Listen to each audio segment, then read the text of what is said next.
Do livro Vinha de Luz, capítulo 113 de 180, A Fuga, psicografado pelo médium Chico Xavier, através do Espírito Emmanuel. A fuga. E orai para que a vossa fuga não aconteça no inverno, nem no sábado. Jesus, Mateus 24:20.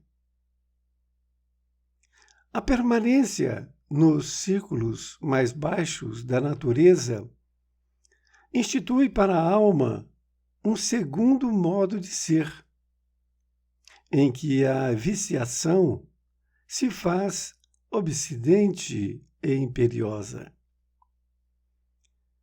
Para que alguém se retire de semelhantes charcos do espírito, é imprescindível que fuja. Raramente, porém, a vítima conseguirá libertar-se sem a disciplina de si mesma.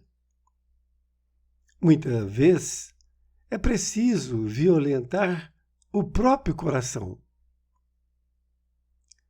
Somente assim demandará novos planos. Justo, pois, recorrer à imagem do Mestre, quando se reportou ao planeta em geral, salientando as necessidades do indivíduo. É conveniente a todo aprendiz a fuga proveitosa da região lodacenta da vida, enquanto não chega o inverno ou os derradeiros recursos de tempo recebidos para o serviço humano. Cada homem possui, com a existência, uma série de estações e uma relação de dias, estruturadas em precioso cálculo de probabilidades. Razoável se torna que o trabalhador aproveite a primavera da mocidade, o verão das forças físicas e o outono da reflexão para a grande viagem do inferior para o superior. Entretanto, a maioria aguarda o inverno da velhice ou do sofrimento irremediável na terra, quando o ensejo de trabalho está findo. As possibilidades para determinada experiência jazem esgotadas. Não é o fim da vida, mas o termo de preciosa concessão. E, naturalmente, o servidor descuidado, que deixou para sábado o trabalho que deveria executar na segunda-feira, será obrigado a recapitular a tarefa. Sabe Deus quando. Emmanuel, Pedro Leopoldo, 25 de novembro de 1951. Querido amigo, querida amiga, aqui estamos diante do capítulo A Fuga. Com esse título, Emmanuel utilizou esta passagem evangélica que foi dita por Jesus. E orai para que a vossa fuga não aconteça no inverno, nem no sábado. Vejamos a interpretação que Emmanuel nos oferece a respeito desta passagem. Diz ele: a permanência nos círculos mais baixos da natureza institui para a alma um segundo modo de ser, em que a viciação se faz obsidente e imperiosa. Vejamos algumas palavras. Ele diz obsidente. Obsidente significa obsessivo. E a palavra imperiosa, que é dominadora. Então se faz uma obsessão dominadora nessa situação. Isto porque nós estamos ainda permanecendo nos círculos mais baixos da natureza. E é exatamente isso que ele está nos conclamando para sairmos desses círculos mais baixos da natureza. Porque esses círculos baixos, passa para a alma esse segundo modo de ser, que é essa viciação. É por isso que nós temos que sair desses círculos baixos da natureza. Ele ainda diz que para que alguém se retire de semelhantes charcos do espírito, é imprescindível que fuja. Olha que colocação interessante. A palavra charcos significa lamaçal. Ele está dizendo então que para alguém, qualquer pessoa, se retirar desse lamaçal do espírito, ou seja, ele fala desses locais mais baixos da natureza, que são charcos, que são lamaçais. Ele diz que é imprescindível, ou seja, de suma importância que fuja. E o que seria esse fugir? O espírito tem que fugir desta condição que ele está. Nesta outra parte, ele diz assim, raramente, ele está continuando a falar sobre fugir daquela situação. E diz, raramente, porém, a vítima conseguirá libertar-se sem a disciplina de si mesma. Ele está afirmando que raramente, a vítima vai conseguir se libertar sem disciplina de si mesmo. Ou seja, a palavra disciplina é de suma importância para que a vítima, que somos nós, espíritos nessas regiões, para que possamos sair daquela situação.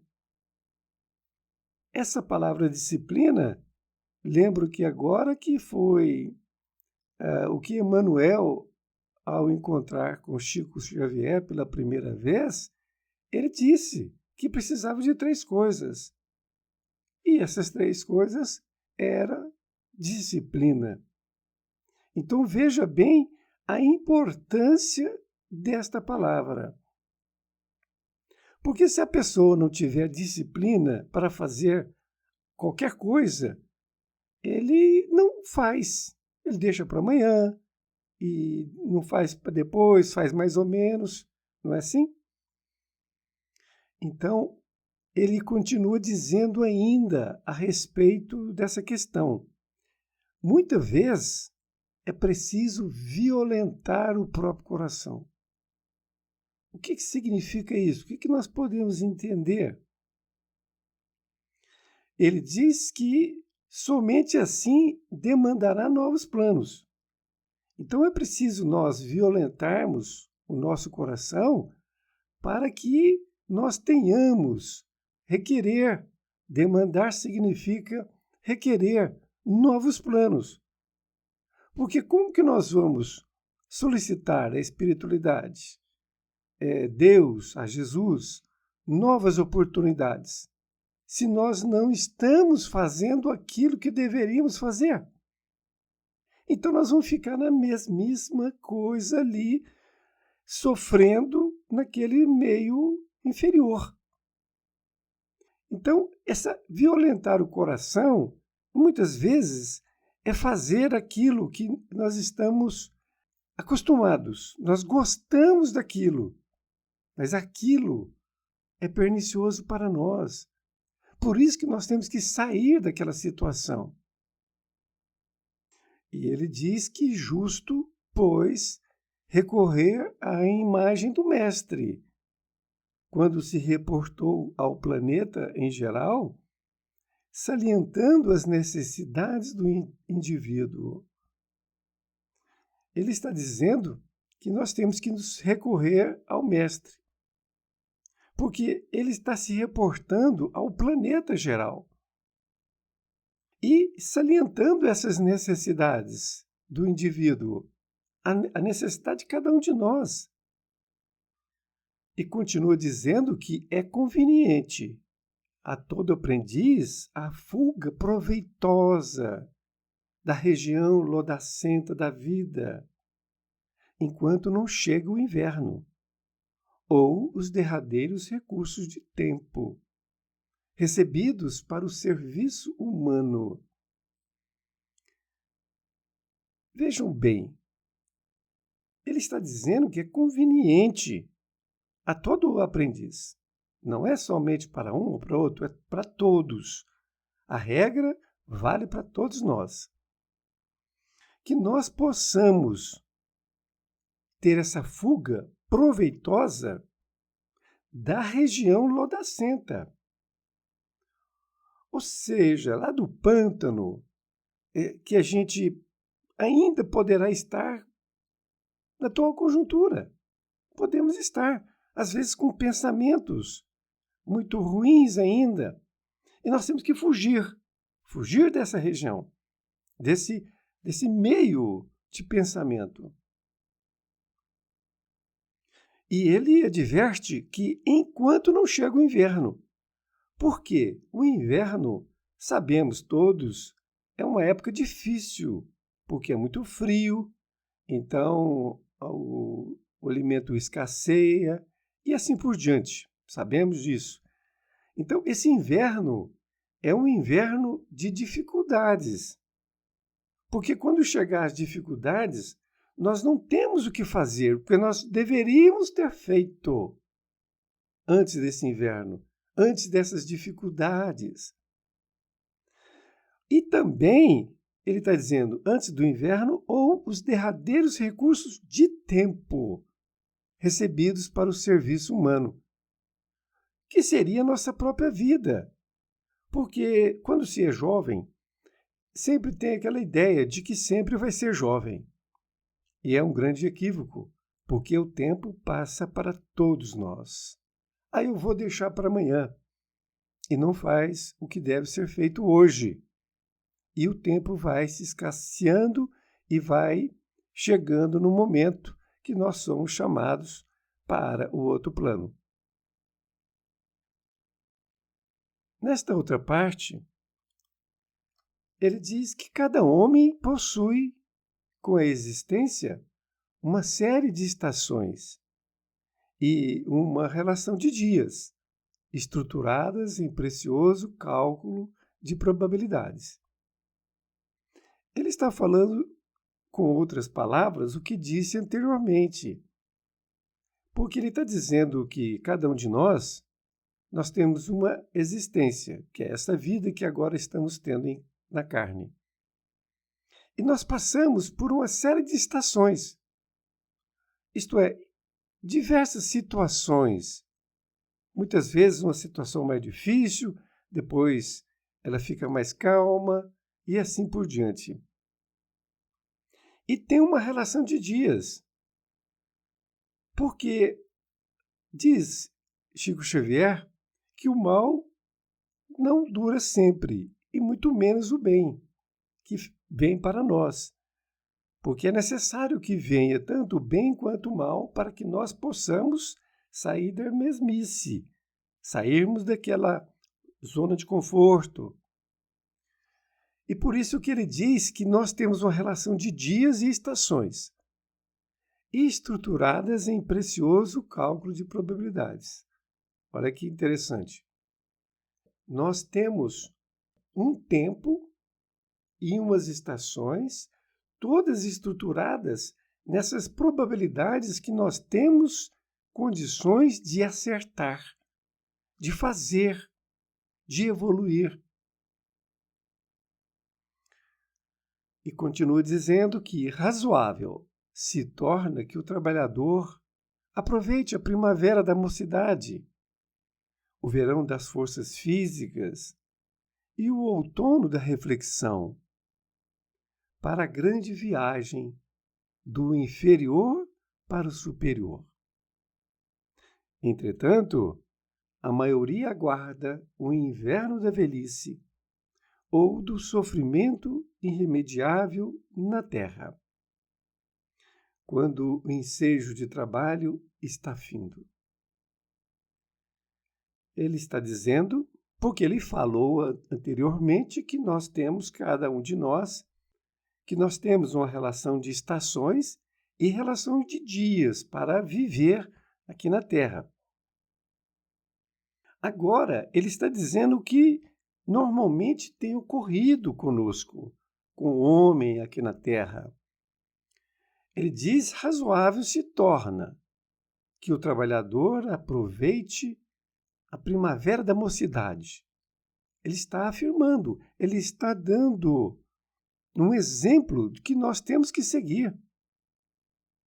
Porque se o trabalhador aproveitar a mocidade, é de suma importância, porque é uma passagem de grande vigor e ele precisa aproveitar isso. E veja bem, ele tem que aproveitar o verão das forças físicas, que depois da mocidade ele ainda tem bastante forças físicas ali para ele poder melhorar-se. E o outono da reflexão. E o outono é a próxima estação que ele precisa refletir. É um momento que refletir sobre tudo aquilo que já passou, tudo aquilo que ele já fez e tomar novas decisões. Porque a cada um cabe as suas próprias decisões, porque aquilo que nós plantarmos é o que nós iremos colher. E depois ele diz, nós temos que fazer isso, aproveitar essa primavera da mocidade, o verão das forças físicas e o outono da reflexão, para a grande viagem do inferior para o superior. Ou seja, nós temos que sair da situação de inferioridade na qual nos encontramos. É o momento, é a oportunidade. Agora, ele diz que, entretanto, não ocorre assim. Entretanto, a maioria aguarda o inverno da velhice ou do sofrimento irremediável na terra, quando o ensejo de trabalho está findo. Ele diz, então, que, entretanto, não ocorre isso. A maioria aguarda o inverno da velhice. Ou seja, somente quando ele já não tem forças nenhuma, ele está com dificuldades físicas, não refletiu, e aí vem a velhice. Porque ele achou que nunca ia ficar idoso. E, além disso, além dele aguardar o inverno da velhice, que é realmente o momento que vem as dores, que vem doenças, ou ele aguarda também o sofrimento irremediável, ou seja, o sofrimento que vem, naturalmente, para nós, para que nós possamos ultrapassar as situações. Então, veja, se nós não vamos aprender numa situação mais regular, que seria o que se foi dito anteriormente, nós vamos ter que aprender na velhice, no inverno da velhice. Ou então com o sofrimento. O aprendizado também vai ser ali colocado para nós podermos aprendermos. O sofrimento irremediável. Ou seja, irremediável é que realmente não tem solução, não tem remédio ali, a solução, porque não é favorável naquela situação. Então, o sofrimento é muito grande. E isso acontece quando o ensejo de trabalho está findo. O ensejo é a ocasião favorável, mas está findo, ou seja, já está concluindo ali o tempo. Desta forma, ele está nos alertando para que nós possamos fazer tudo no seu devido tempo e não deixarmos para o final da vida. Vou deixar para o final da vida essas coisas. Agora eu só tenho que pensar aqui nas coisas materiais. E é isso que ocorre. Porque aí vem o sofrimento, vem a velhice, mas o tempo já está curto, porque já está chegando ao fim da sua jornada na Terra. Nesta outra parte, ele diz que as possibilidades para determinada experiência jazem esgotadas. Ele está se reportando ao que foi dito anteriormente. A palavra jazem significa já está morto, sepultado. Então essas possibilidades já não existem mais. Já se esgotaram. Se perdeu agora tudo aquilo que ele tinha de oportunidade. Por isso que muitas vezes já se falou isso de formas diferentes, que muitas pessoas, quando chegam na velhice, elas se arrependem. E ela disse para seus psicólogos e para seus médicos, se eu pudesse voltar, isto é, na juventude, eu faria tudo diferente. É porque ele está com a consciência pesada de não ter aproveitado o tempo dele devidamente para essas situações. E continua dizendo que não é o fim da vida. É claro, não é o fim da vida, por quê? Porque a nossa vida, nós temos uma vida aqui na Terra e outra vida no plano espiritual e assim sucessivamente. Mas ele diz que não é o fim da vida. Mas, veja bem o mas o termo de preciosa concessão. O termo é o término, é o final dessa preciosa concessão, que é essa permissão, essa autorização. Porque nós recebemos essa concessão, essa permissão de Deus, nosso Pai, lá atrás. E nós deveríamos ter aproveitado ela lá atrás. Se agora não temos tempo mais, agora não tem como, já estamos no final da nossa vida. E ele ainda diz que, naturalmente, o servidor descuidado, que deixou para sábado o trabalho que deveria executar na segunda-feira, será obrigado a recapitular a tarefa. Sabe Deus quando?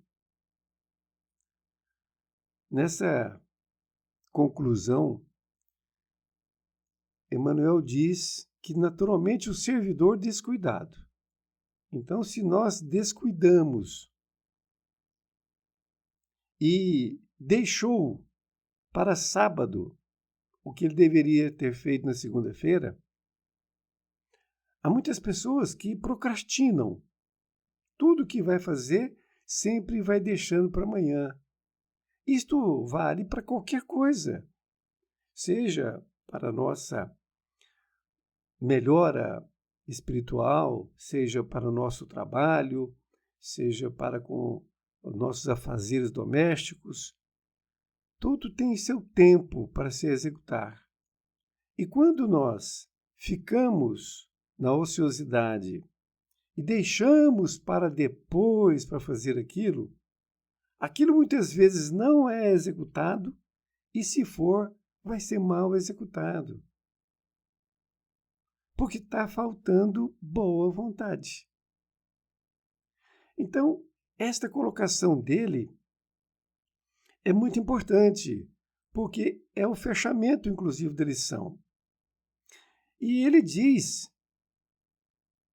se acontecer isto, o servidor descuidado, se ele descuida, e ao invés de fazer na segunda-feira, ele vai executar no próximo sábado,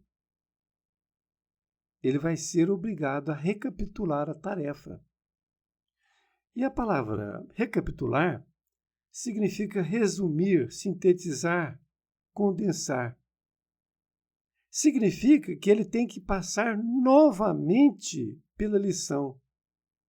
Aquela lição que ele não executou, ele vai passar novamente por uma nova oportunidade.